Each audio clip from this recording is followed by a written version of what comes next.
Painted painless learning. નમસ્કાર વિદ્યાર્થી મિત્રો, આજે આપણે ધોરણ 7 વિષય હિન્દી પાઠ 6 ડૉક્ટર વિક્રમ સારાભાઈ વિશે વાત કરવી છે. સ્વ અધ્યયન પોથીનું સોલ્યુશન લઈને આવ્યા છે.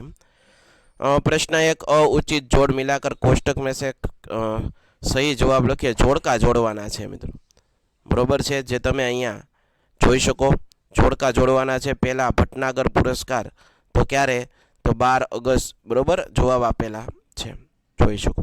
प्रश्न एक ब, सही विधान के सामने सही और गलत विधान के सामने गलत की निशानी कीजिए. विक्रम साराभाई 7-8 साल की उम्र में शिमला गए. आ विधान साचुं है. विक्रम साराभाई के बारे में गांधी जी ने भविष्यवाणी की थी, ये बात बिल्कुल गलत है. सॉरी मित्रों. उन्हें साहसिक कारनामे प्रिय थे, ये बात सही है. द्वितीय विश्व युद्ध के दौरान विक्रम साराभाई भारत और लौट आए, ये बात सही है. उनके नाम पर ढेरों चिट्ठियाँ आने लगी, ये भी बात सही है. डॉक्टर विक्रम साराभाई हरिकोटा के लॉन्चिंग स्टेशन गए थे, ये बात बिल्कुल गलत है. मित्रों, हजी सुधी जो तमे अमारी पेंटेड एप्लिकेशन डाउनलॉड नहीं करी तो आज गूगल प्ले स्टोर पर जईने पेंटेड एप्लिकेशन डाउनलॉड करो, जेनी अंदर दरेक विषयना स्वाध्याय पोथी, एकम कसोटी, स्व अध्ययन पोथीना दरेक विषयना सोल्यूशन साथेना विडियो तमने प्रोवाइड करवामां आवशे.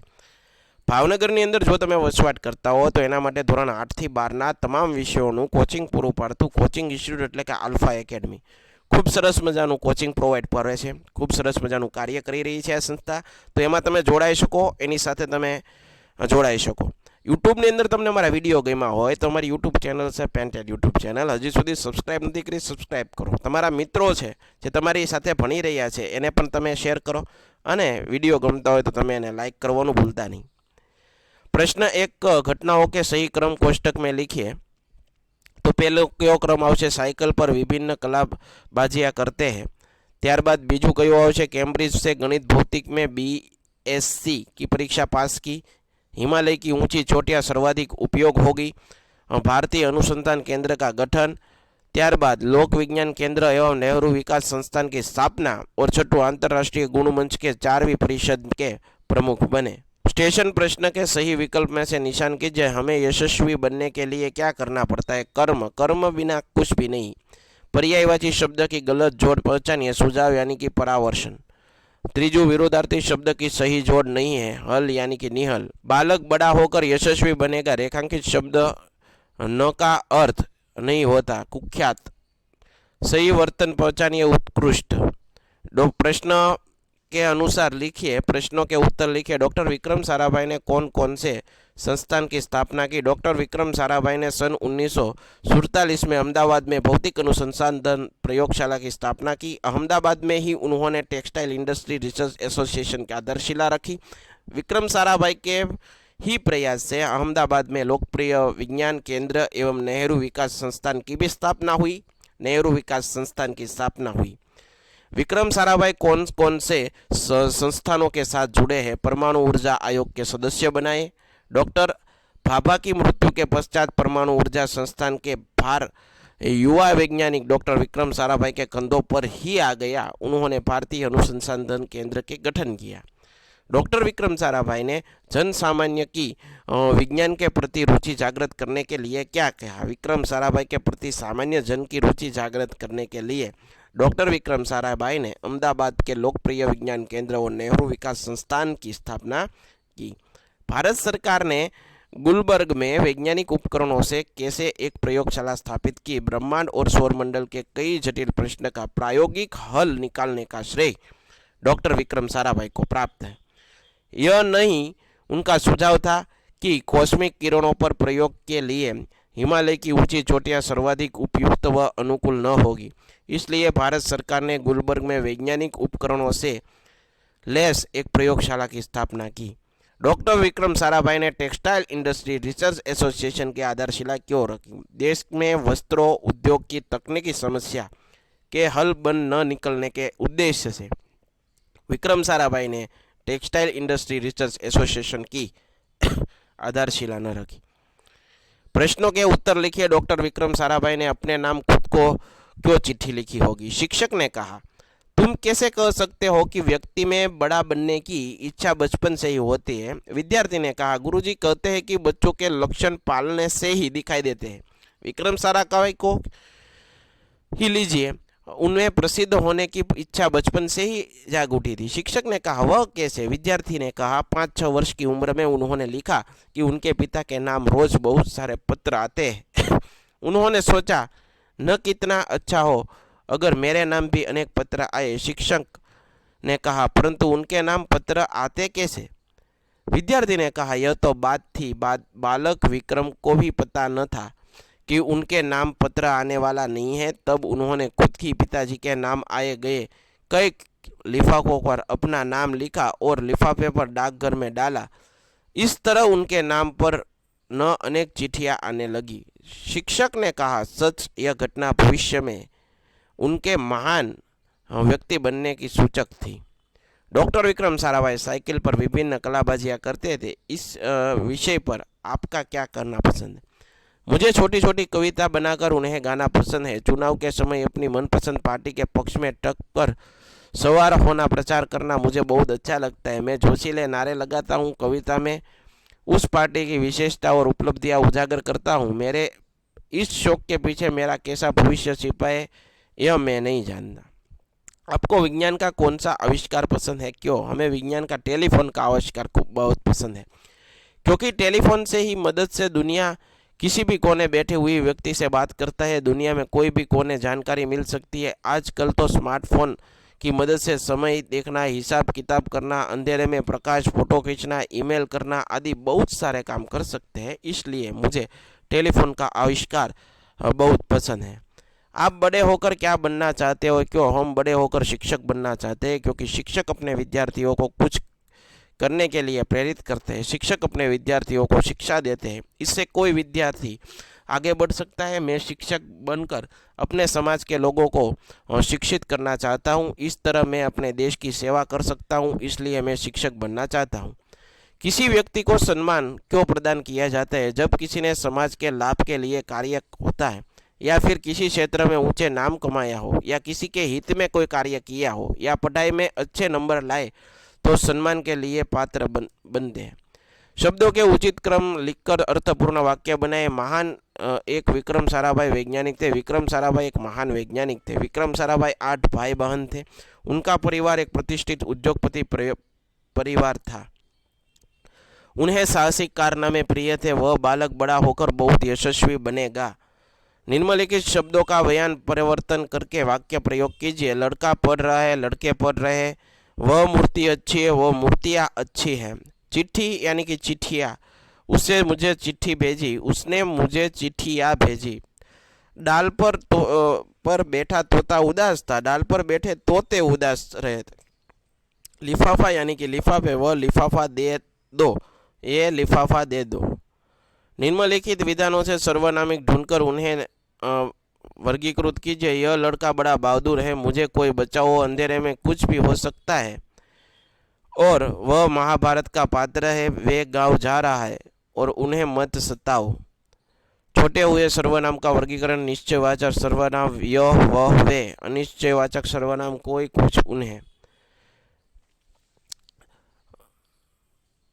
पुस्तकालय में आते समय उनके नियम की जानकारी प्राप्त करें। मातृभाषा में अनुवाद करवानो। पुस्तकालय में जाते समय उनके नियम की जानकारी प्राप्त करनी चाहिए।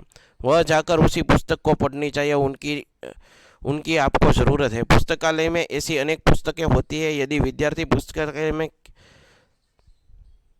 केवल किसी कहानियों की किताब पढ़कर अपना समय बर्बाद करने के लिए जाता हो तो सदुपयोग करना चाहिए तथा पुस्तकालय में बैठकर शांत वातावरण में होकर अध्ययन करना चाहिए। पुस्तकालय में बैठकर पुस्तकें पढ़ते समय बिल्कुल शांत रहना चाहिए। पुस्तकालय की पुस्तकें पर पेंसिल या पेन से निशान लगाना, उनके चित्रों को आदि फाड़ना या गंदा करना ठीक नहीं है। वह बैठकर हमें और का भी ध्यान रखना चाहिए। हमें कोई ऐसा आचरण नहीं करना चाहिए जिसे दूसरे को असुविधा हो। पुस्तकालय की इसी एक व्यक्ति के लिए नहीं है, इसलिए वहाँ संग्रहित पुस्तकों सामाजिक संपत्ति होती है। हमें पुस्तकालय की पुस्तकों को ऐसी दृष्टि से देखना चाहिए। पुस्तकालयમાં જતી વખતે તેના નિયમો વિશે માહિતી મેળવી જોઈએ। ત્યાં જઈને એ પુસ્તકો વાંચો, તેને જરૂર હોય છે, તમને જરૂર હોય છે। પુસ્તકાલયમાં આવા ઘણા પુસ્તકો હોય। વિદ્યાર્થીઓ જો પુસ્તકાલયમાં જો જો તમે વાર્તાના પુસ્તકો વાંચીને તમારો સમય બગાડવા જતા હો તો તમારા સદુપયોગ કરીને પુસ્તકાલયમાં જવું જોઈએ. પુસ્તકાલયમાં બેસીને પુસ્તકો વાંચતી વખતે ખાસ કરીને શાંતિ જાળવવી. પુસ્તકાલયમાં એકાગ્રચિત્તે અભ્યાસ કરવો. પુસ્તકાલયમાં પુસ્તકો પર પેન્સિલ અથવા તો પેન વડે ચિહ્ન કરવું, ચિત્રોને ફાડી નાખવા, ગંદા કરવા, પેજને ખરાબ કરવા, આવું કોઈ કાર્ય ન કરાય. ત્યાં બેસીને એકબીજાનું ધ્યાન રાખવું જોઈએ. આપણે એવું વર્તન ક્યારેય ન કરવું જોઈએ જે અન્ય લોકોને અસુવિધાનું કારણ બને. પુસ્તકાલય કોઈ એક વ્યક્તિ માટે નથી, તેથી ત્યાં સંગ્રહિત પુસ્તકો સમાજની સંપત્તિ છે તેવું માની અને તેથી આપણે પુસ્તકાલયમાં પુસ્તકોને દૃષ્ટિકોણથી જોવું. निम्नलिखित शब्दों के बाद तुरंत आने वाले शब्द को शब्दकोश में हासिल यानी कि लेस, योगदान, नेतृत्व, समर्पित, तलवार, विकास, संकल्प, साहसिक, किसान, महान, निष्फलता, प्रतिभा, भौरा, निधन तो निराशा, सानिध्य तो यमराज, प्राप्त तो तजुर्बा. अपनी राय दीजिए. विज्ञान का एक भी आविष्कार न हुआ होता तो क्या होता? यदि विज्ञान के बिना दुनिया की कल्पना करें तो हमें एक गहरा शून्य ही दिखाई देता है. एक सामान्य उदाहरण के माध्यम से इसी बात को साबित किया जा सकता है. कल्पना कीजिए कि एडिसन ने विद्युत बल्ब का आविष्कार न किया होता तो शायद पूरी दुनिया अंधेरे में डूब रही होती. विज्ञान अभिशाप या वरदान. विज्ञान की देन अद्वितीय है. प्रत्येक क्षेत्र में विज्ञान उनके रूपों में मनुष्य के लिए वरदान सिद्ध हुआ है. यह सत्य है, परंतु उसका दूसरा पहलू भी है. विज्ञान मनुष्य के समस्या भी बन चुका है. आज उसके आविष्कार ही हमारे लिए एक अभिशाप बन गए. विज्ञान की मदद से ही जाने वाले हमारे दैनिक कार्यों में कई ऐसी जुड़ती है गई है. इनके कारण धरातल में संपूर्ण जीवन जगत पर संकट के बादल मंडराने. मनुष्य ने अपने दैनिक जीवन को सुलभ बना लिया, परंतु आगामी पीढ़ी के लिए धरती एक समस्या सी बनती जा रही है. अंत ऐसा विचारों के लोगों की संख्या कम नहीं है जो विज्ञान को एक अभिशाप के रूप में देखते हैं. साथ साथ हमें यह नहीं भूलना चाहिए कि किसी भी वस्तु का दुरुपयोग हमारे लिए अभिशाप बन जाता है. विज्ञान के आविष्कारों ने औद्योगिक क्रांति को जन्म दिया. उसके फलस्वरूप आज नगरों में मशीन, कारखाने, संख्या अत्यधिक बढ़ गई. गांवों से लोग शहर की ओर जा रहे हैं. इससे शहर में आबादी दिन प्रतिदिन बढ़ती जा रही है. अनेक क्षेत्र में मनुष्य का कार्य मशीनों ने ले लिया है, जिससे बेरोजगारी बढ़ रही है. आज प्रतिस्पर्धा के दौर सामान्य व्यक्तियों को अपनी मूलभूत आवश्यकताओं को पूरा करने के लिए जमीन आसमान का यज्ञ करना पड़ता है. आज पूंजी मुख्य रूप से चंद लोगों के हाथों में सिमट रही है. लाभ का एक बड़ा हिस्सा मिल मालिकों व भ्रष्टाचार अधिकारियों के हाथों में जाता है. वह दूसरी ओर काम करने वाले लोगों तक उतना पहुंचना है जिससे वह अपनी मूलभूत आवश्यकताओं की पूर्ति कर पाते. उसके फलस्वरूप पूरा समाज धनवान और निर्धन में विभाजित हो गया है. उन्हीं कारण से संपूर्ण विश्व भी पूंजीपति व समाजवादी देशों में विभाजित हो गया है. अंततः विज्ञान ने आज मनुष्य से अलग कर दिया है. संपूर्ण विश्व के देश के आज प्रगति के पथ पर एक दूसरे के आगे निकलना चाहते हैं तथा सभी अपने को शक्ति संपन्न देखना चाहते हैं. बारूद का आविष्कार इसी प्रतिस्पर्धा को देख देन है. नाना प्रकार के हथियार विकसित हो गए हैं. रॉकेट, मिसाइल, बम, युद्ध में प्रयोग होने वाले जहाज, उनके प्रकार, रासायनिक उपकरणों मानव के विनाश के लिए तैयार है. हाइड्रोजन तथा परमाणु बम तो पूरी मानव सभ्यता को नष्ट करने की क्षमता रखते हैं. द्वितीय विश्व युद्ध में जापान के 2 शहरों हिरोशिमा और नागासाकी पर गिराए बम उसका ज्वलंत उदाहरण है. बढ़ते प्रदूषण के कारण दिन प्रतिदिन प्रकृति का असंतुलन बढ़ जाता रहता है. हमारी पृथ्वी का रक्षा कवच ओजोन पर निरंतर उससे प्रभावित हो रहा है, जो पृथ्वी पर संपूर्ण जीवन के लिए खतरा बन सकता है.